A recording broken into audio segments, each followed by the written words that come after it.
So there we are, right at the beginning of the path. Already sweating, but here goes. Already met lots of nice people at the start point.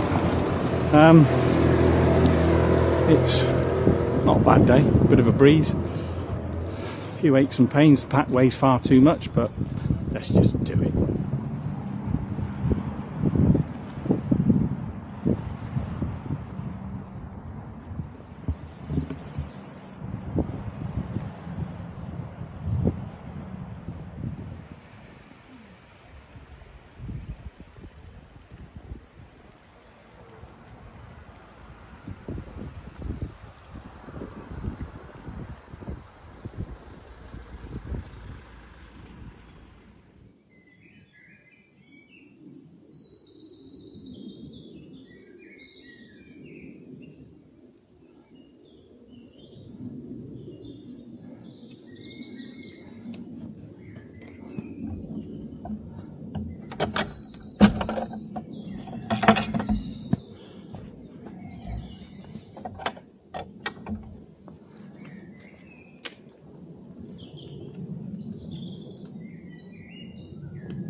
That was the first lung-busting hill of the walk.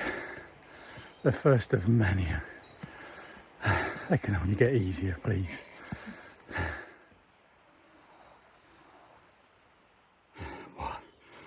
Why did I pack so much?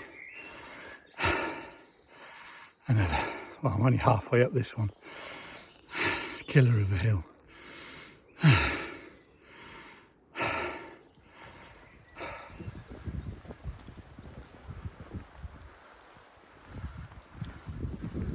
Oh, good. Got our first set of steps. We've got a slightly flatter bit and a more peaceful bit. Didn't really get a chance to talk to the camera right at the start because every time I tried to do a piece, people kept coming up and talking to me. It just got ridiculous. I was there for about 20 minutes. I just couldn't get away. So in the end, I just had to set off. But thankfully, because I've got such a heavy pack on, I'm not going that fast, and everybody else has overtaken me and disappeared into the distance. Yeah, so I thought I'd give a few reasons as to what I'm doing and why I'm doing it. My plan is to walk the whole of the southwest coast path from here, start in Minehead, all the way through to the end at South Haven, Poole Harbour. It's one of those bucket list things I've been wanting to do for some time. I love walking. I'm fairly inexperienced backpacker, but I love walking. The coastal scenery is fantastic, so I'm just looking forward to all the views and vistas I'm going to see over the next couple of months. A little bit about my journey to get here, should we say.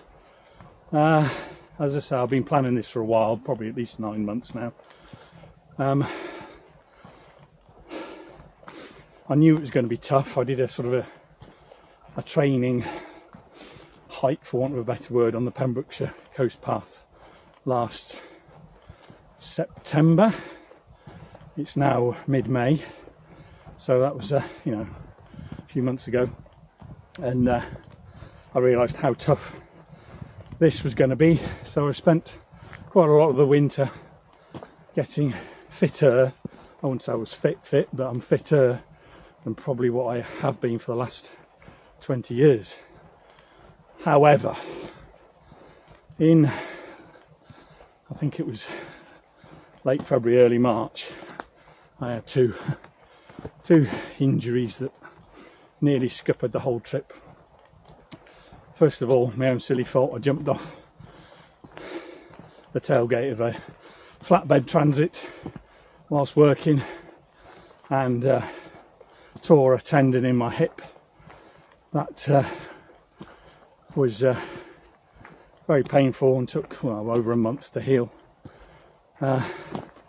Meanwhile, about exactly the same time, or literally probably a couple of days before that happened, I'd been for a walk, nothing excessive, but at the end of that walk my Achilles started to hurt. And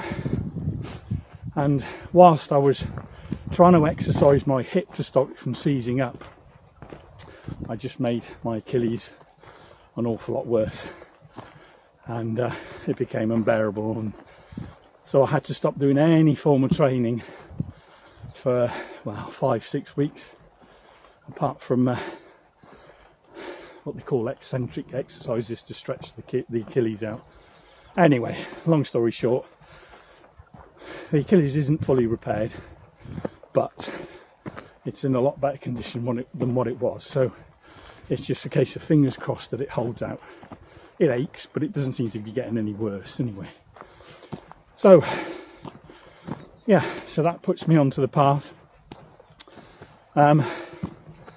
As an incentive to try and complete this walk, because there are going to be times, I know, where you're going to be mentally challenged, I've decided to try and raise a bit of sponsorship for the mental health charity Mind.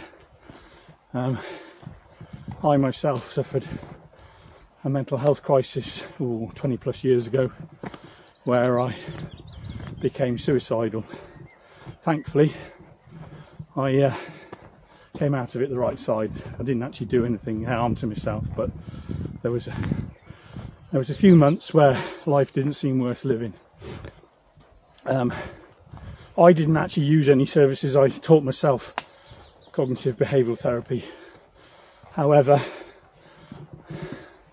having come out the other side, I realised it probably would have been a lot easier to have sought professional help, and even just finding somebody neutral to talk to.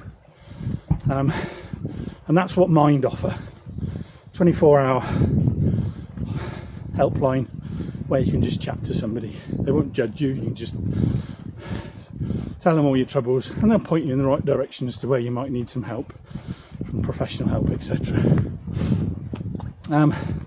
Obviously, with the economic crisis the way it's going, conflict in Ukraine, and the ongoing effects of COVID, more and more people are going to need mental health services. So I personally think it's a worthwhile cause. So if any of you watching would like to contribute towards my fund, then I'll put a link to my Just Giving page in the description below. Anyway, thankfully it appears that we're just coming out of the woods now. As you can see, I'm sweating like a pig. Those of you that know me know that I have a condition called hyperhidrosis, which means I sweat excessively. Which, to be honest with you, well, is a pain, because not only is it a bit embarrassing, but it also means that I've got to carry an awful lot of water to replenish all the sweat that comes out of me. Which obviously, when you've got a heavy pack like I have, you don't need any extra weight. It's quite hazy, which, if I'm honest with you, I'm quite glad of. For the first day, when I looked at the forecast this time last week, it was forecasting wall-to-wall sunshine and temperatures in the mid-20s. I think the east of England have got temperatures in the mid-20s today, but thankfully down here it's only high teens. Hazy, and we are actually due to get some rain this afternoon. Let's just have a get back to the campsite in Porlock before that sets in, because I don't really want to have to set my tent up in the rain on the first day. Anyway, chat to you later. I don't know if you'll hear this, it's a bit windy up here, but this is the choice point where you can either go down that way, which is the rugged coast path, which ordinarily I probably would have chosen, but because it's my first day, I've got a stupidly heavy pack on, I don't want to overdo it, so I'm going to wimp out and choose the easy option and go the bog standard coast pathway.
Hear me through the noise of the rain. Luckily I managed to get the tent set up about half an hour before this rain started, so fingers crossed we'll stay dry.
Morning everyone, day 2.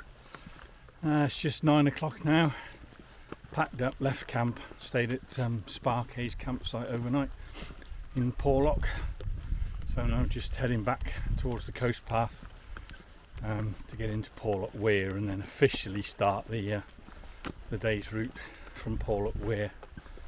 I'm going to try and get to campsite in Lynton, but that's going to be about 13, half, maybe 14 miles.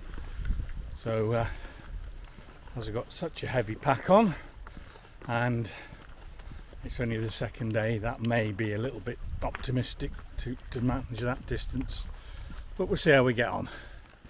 Not too many aches and pains from yesterday. Didn't sleep particularly well, but you never do the first couple of nights in a tent. Just couldn't get comfortable. Had a sausage roll and a cereal bar for breakfast, and I popped into the local Spar shop and bought a nice Cornish pasty for lunch later on. This is Porlock Marsh.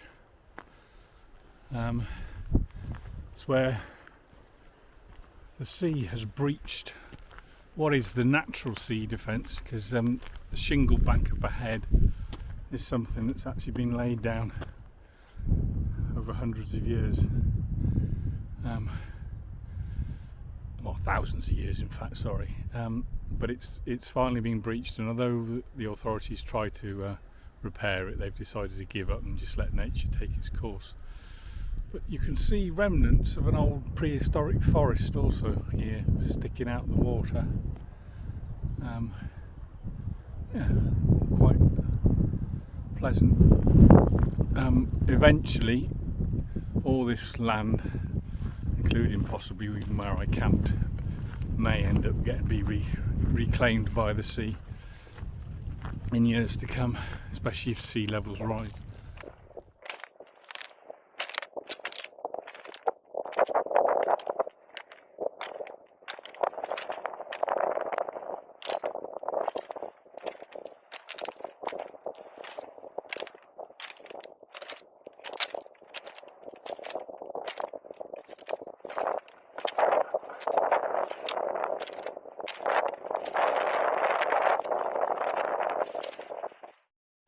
Just had a quick cup of coffee at the shipping in Porlock Weir.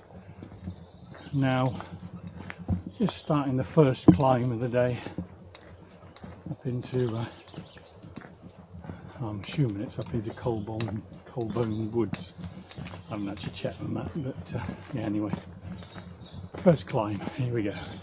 Lovely sunny day. I'm already sweating pigs, or sweating like a pig, should we say.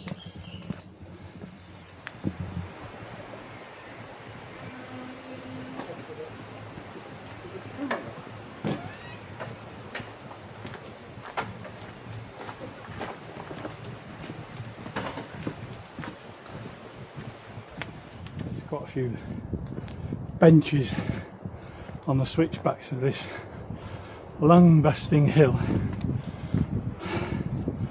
but I'm determined to try and get to the top without stopping. Might be a stupid thing to do, but anyway.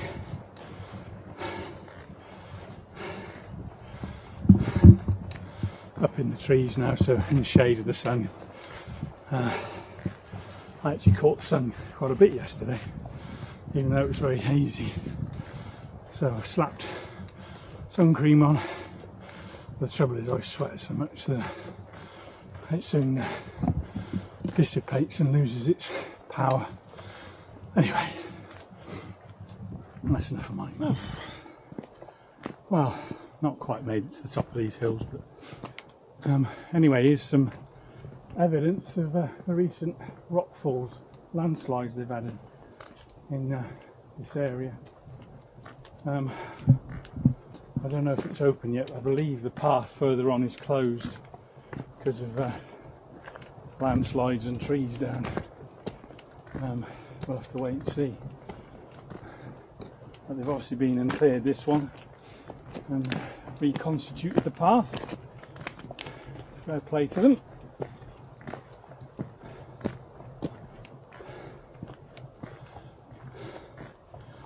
I was actually, well, not dreading, but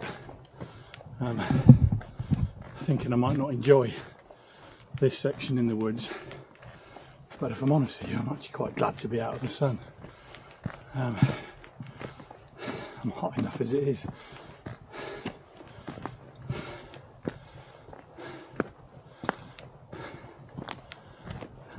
Just going to get a short little brief view of the sea, I think. Yeah, once again it's pretty calm out there.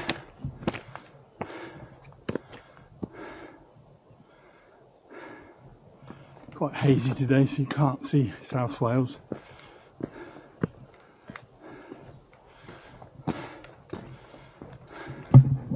Oh, I can now, just about, but I doubt whether this camera can pick it up. This is Colbone Church, which I believe is one of the oldest and smallest churches in England.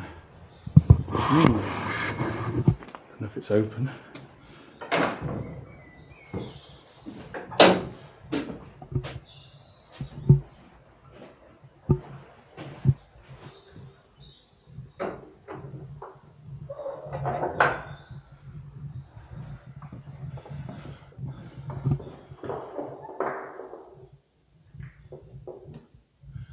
Nice. Cool in here. Yeah.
Very pretty.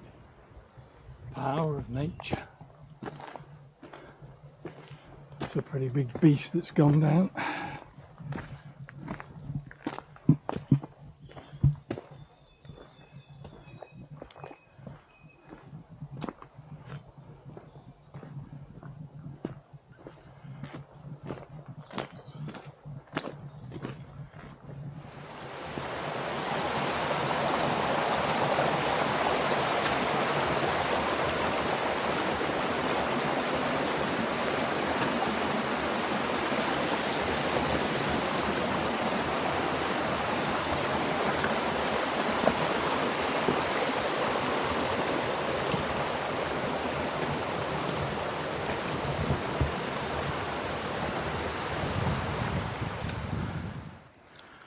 In order to avoid a landslip, the brutal, you can't really see, set of steps all the way up the top, up there, and then you go straight back down. Just come from the opposite direction. Ah, that was shattering. You may or may not be able to hear this because of the wind. But there in the distance is Porlock Beach, where we came this morning. So we come all the way through that woods, up and down dale, and now we're on a flat bit for a short while. The rhododendrons, quite pretty.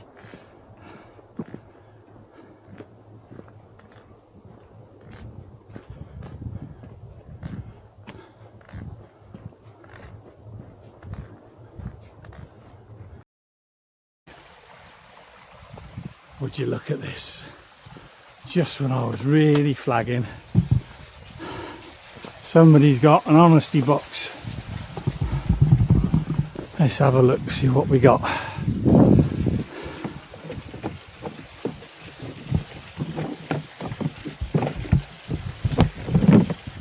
Oh, it's cans of Coke, bottles of water.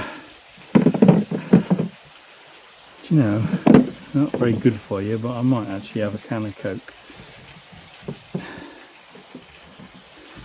And indeed a bottle of water.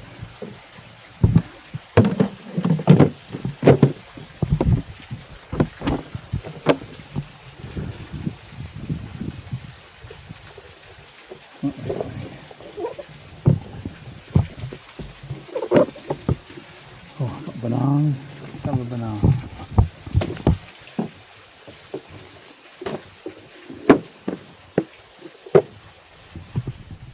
Good view of Lynton and Lynmouth. We're just about to start the descent down that steep hill that you can see the traffic going along. The footpath, I think, is adjacent to that hill, all the way down into Lynmouth. So here we are in Lynmouth. Just got to rest my feet sitting on this wall for a minute or two, then we'll go and check the place out. By this stage I was really shattered and I couldn't really be bothered to look around Lynmouth. I made my way up the steep road to Sunny Lynn campsite, where once again I just managed to get the tent up before it started raining.